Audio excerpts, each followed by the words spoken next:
Olá, estou de volta e nesse vídeo eu vou explicar para vocês de que maneira é que a política ela se estrutura em forma de mercado, de que maneira é que os eleitores se comportam como clientes, os partidos políticos se comportam como se fossem empresas, e os políticos se comportam como se fossem sócios dessas empresas que são os partidos políticos.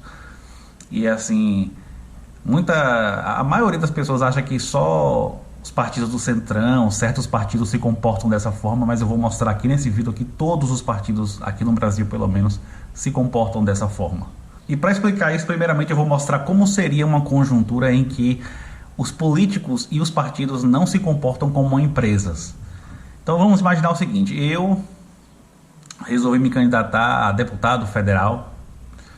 Eu tenho minhas ideias, tenho minha ideologia, enfim. E estou a fim de dar minha contribuição, tal. E aí me candidatei e me filiei ao partido que eu tenho mais afinidade ideológica e de ideias também. Procurei o partido com mais afinidade, fui lá, me filiei, vou fazer minha campanha baseada em minhas ideias, em minha maneira de ver o mundo, minha ideologia. E quem quiser votar em mim, vota. E aí vamos supor que eu consegui me eleger, seguindo essa linha, defendendo o que eu penso, as minhas ideias. Quem gostou de mim foi lá, votou, e eu consegui me eleger dessa forma. E como vai ser a minha atuação na política? Vai ser da seguinte forma: eu vou defender as minhas ideias, mas não serei refém delas, porque em 4 anos, numa experiência como essa de ser deputado federal, é muito provável que eu mude de ideia em vários pontos, em relação a vários assuntos, e eu vou me guiar por elas. E os eleitores que gostarem de mim continuam votando, e aqueles que não gostarem mais de mim, que depois na próxima eleição votem em outro. Mas eu serei guiado pelas minhas ideias. Eu não preciso ser refém dos meus eleitores, refém das ideias que me elegeram, né?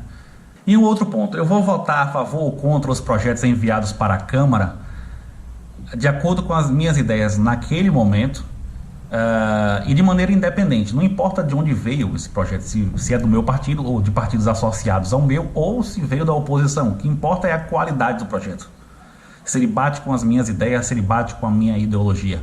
Mais do que isso, eu vou fazer de tudo para votar a favor de projetos. Às vezes o projeto ele vem com problemas, mas fazendo pequenos ajustes ali, o projeto fica bom. Então, olha, veio esse projeto aqui, tem uns problemas aqui, vamos resolver, vamos modificar, vou me organizar aqui com os deputados, conversar com os deputados da oposição, vamos ajustar aqui esses pontos aqui. Se for ajustado, vai se encaixar na maneira como eu penso, e aí eu voto a favor. Então, a minha atuação vai ser nessa seguinte linha: sempre lutando pelas minhas ideias e sempre brigando pelo país. E os opositores são apenas pessoas que pensam diferente de mim. Os opositores não são meus inimigos, não são meus concorrentes. Eu estou como deputado para dar minha contribuição à sociedade. Também, se não me quiserem aqui, também não tem problema. Esse não é... A carreira política não é assim o meu principal objetivo de vida. Então eu estou aqui, mas também posso não estar. Se as pessoas não quiserem, não vai ter problema nenhum eu sair. Essa é a maneira que um político se comportaria caso a política não se estruturasse em forma de mercado.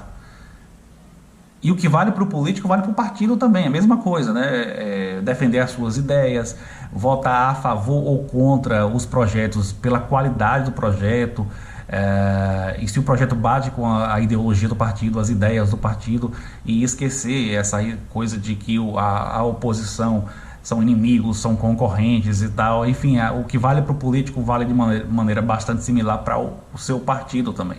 Agora vamos para o mundo real. Como é que os políticos se comportam aqui no Brasil? Em outros lugares não sei como é, aqui no Brasil eu sei que é assim. Então vamos lá: eu vou me candidatar a deputado federal, e eu tenho minha ideologia, tenho as minhas ideias. Só que a minha atuação na campanha não vai ser defendendo exatamente as minhas ideias. Eu vou buscar agradar a um nicho. Qual é o meu nicho? Eu vou eu escolhi me filiar a um partido de esquerda. Pronto. Por afinidade ideológica, beleza. A minha campanha não vai ser exatamente baseada em minhas ideias. Vai ser baseado naquilo que o pessoal de esquerda quer ouvir. Os eleitores de esquerda querem ouvir. Pronto, e aí é que entra essa coisa de seguir a cartilha ideológica, né? Vou seguir toda a cartilha ideológica. Quer que a esquerda goste de ouvir isso, isso e isso, pronto, minha campanha vai ser toda baseada nisso. Aí eu concordo, pouco importa se eu concordo ou não, que eu tenho que seguir isso aqui para poder me eleger. Já começa por aí, na campanha.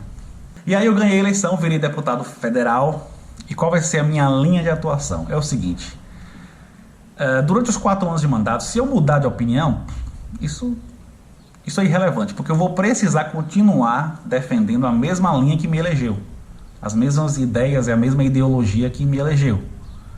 Eu não vou arriscar mudar de opinião, aí perder os votos, é muito mais arriscado adotar essa estratégia. E a minha estratégia ela é eleitoral, eu quero me eleger, né? Então pouco importa a minha opinião, eu tenho que agradar ao meu eleitorado. E a oposição os opositores são meus concorrentes. Eu preciso evitar que eles ganhem campo na política.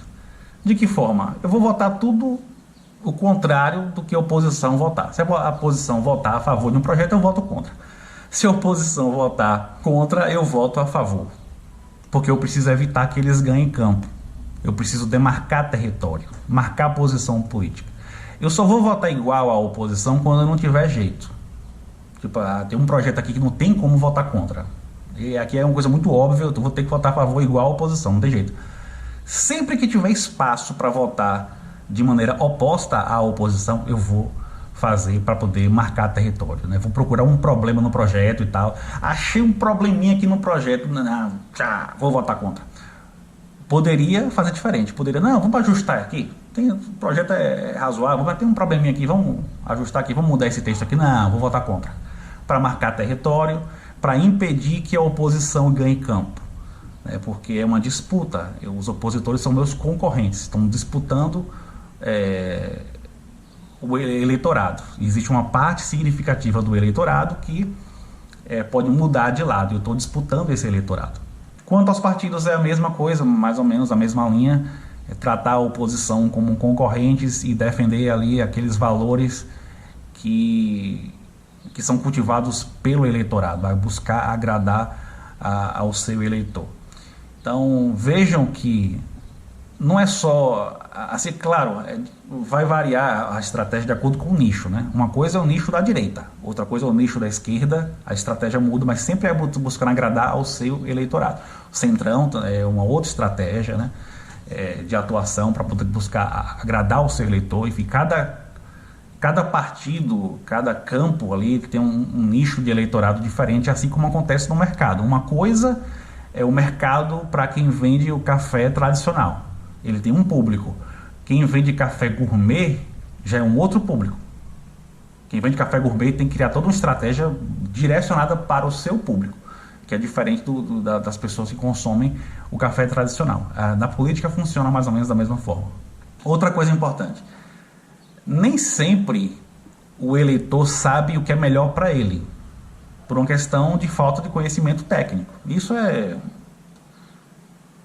muito comum. Então, às vezes o trabalhador ele acha que certas coisas vão lhe beneficiar, mas na prática não vão lhe beneficiar. E só quem tem um conhecimento mais técnico, quem conhece, por exemplo, a economia, vai saber diagnosticar isso aí, e saber que existem benefícios que são aparentes, que, né, no médio e longo prazo não são benefícios, são coisas que vão acabar prejudicando o trabalhador. Mas, se eu sou um político de esquerda, pouco importa o efeito real. O que importa é o que o trabalhador vai pensar de mim, porque eu estou visando o voto dele. Postei um projeto aqui que os trabalhadores são contra, mas esse é um bom projeto para os trabalhadores. Eles não sabem disso por falta de conhecimento técnico, mas pouco importa, eu preciso do voto deles. Então vou votar aqui contra o projeto, porque eu estou atuando aqui, né? Eles são, eu os trato como meus clientes, né? Eu preciso entregar o que eles querem e não aquilo que é efetivamente bom para eles. Na política existe muito isso, e é isso que fomenta, por exemplo, práticas populistas. E do outro lado, no caso a direita, a mesma coisa, né? Tem gente que fica se iludindo com certas figuras, como o Tarcísio, por exemplo, de achar que ele é bem diferente de Bolsonaro. Olha, eu até acho que ele é bem diferente de Bolsonaro como pessoa, mas isso não tem tanta relevância, porque qual é o eleitorado dele? São os bolsonaristas, ele vai ter que agradar essa galera. A atuação política dele não vai ter como destoar muito da atuação política de Bolsonaro. Vai destoar um pouco, porque não tem, ninguém chega naquele nível de bizarrice. Vai destoar um pouco, mas não tem como destoar muito, sabe? Então é dessa maneira que como a política ela se estrutura aqui no Brasil, é como se fosse um mercado. Políticos são sócios, é como se políticos fossem sócios de empresas, e essas empresas são os partidos, e esses partidos concorrem entre si. Eles se associam quando é conveniente se associar e precisam se opor o tempo inteiro às ideias da oposição política por uma questão estratégica. E isso ajuda a explicar por que quando Lula fala coisas preconceituosas, e ele tem falado, nos últimos anos tem falado até com uma certa frequência, e falou uma coisa bizarra aí na última semana, vocês viram, por que a esquerda fica caladinha?